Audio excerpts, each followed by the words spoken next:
Hi, my name is Kim D. I'm from Atlanta, Georgia, and I'm so excited to talk about Springsteen because I talk about him all the time. I'm sure I drive my friends crazy. So this should be an easy task for me to share why I love Springsteen so much. So I really got into Springsteen when I was in high school. I was introduced to him as a freshman, but it really wasn't until my junior year that I really got into Springsteen. I kind of went through a period of time where I was friends with all seniors and juniors, and when they left me, I felt alone.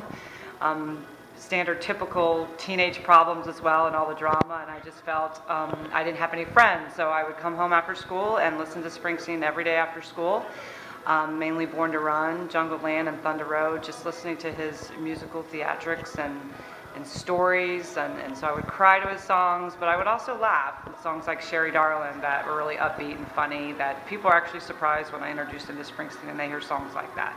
So that's how I got into Springsteen. I'm a huge fan. Got my uniform on. I wear it to all of his shows. Bruce is so much part of my life that really anyone that I come in contact or become friends with will definitely learn about Bruce if they didn't know about him before.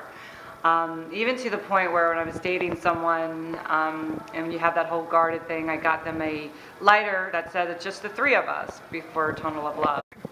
Not only do I bring friends Bruce Springsteen's gifts, but I also drag everyone to his shows. Even to the point where I had a friend that actually called him Marble Mouth and didn't understand my love for him. Until the Rising CD came out, I remember buying it, coming back to my place, playing it. She listened to the music and read the words and totally could understand how much I love him and kind of the music that he brings to the world. So after the Rising, and during the Rising tour, of course, I took many people when it came to Atlanta. And my friend who really wasn't a big fan, she went to the concert after the Rising CD, which she loved, and she absolutely loved the show, and she concedes that that is the best concert that she has ever seen, and she even tells everyone else that as well. So I won that one.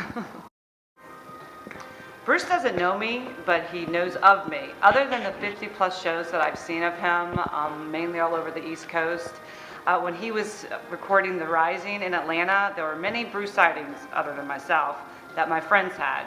One time a friend of mine was at the Gap, and Bruce was in front of her in line, and she said, "My friend Kim loves you," so he actually signed a Gap card to Kim from Bruce Springsteen. Then I also had a friend that was actually at the Four Seasons, and Bruce and him were at the bar, and he really didn't know who he was until somebody told him, and so he started to talk to him and told Bruce, "Hey, I have a friend named Kim DeSarno that loves you." And Bruce went, "Kim DeSarno? That's a cool name." So we've never met, but he has said my name.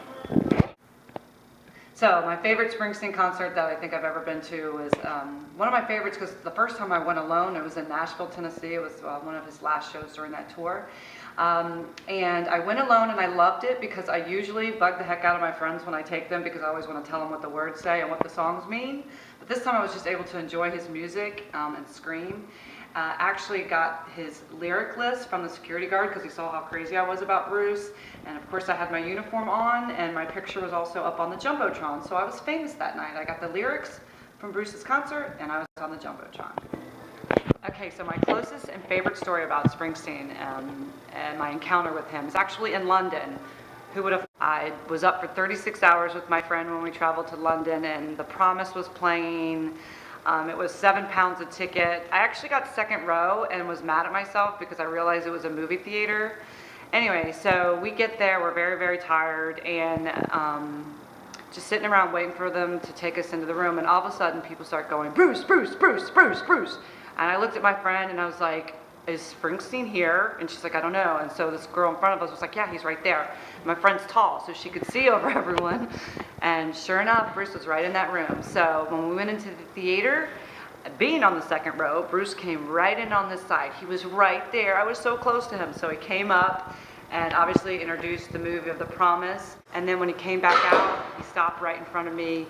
Gave an autograph to the boy in front of me. He actually saw me. I had my hands out like this, and he waved to me, and of course I had my uniform on at the time. That is my closest, most favorite story of Bruce Springsteen because I actually have a picture of me and him in the same picture frame. So I guess the best way to show that you're a big Bruce fan is to actually get his lyrics tattooed on your body, which I have. It's hard to be a saint in the city. So I have my favorite Bruce lyrics tattooed on my back, which I got in Vegas, which says, I learned more from a 3-minute record, baby, than I ever learned in school.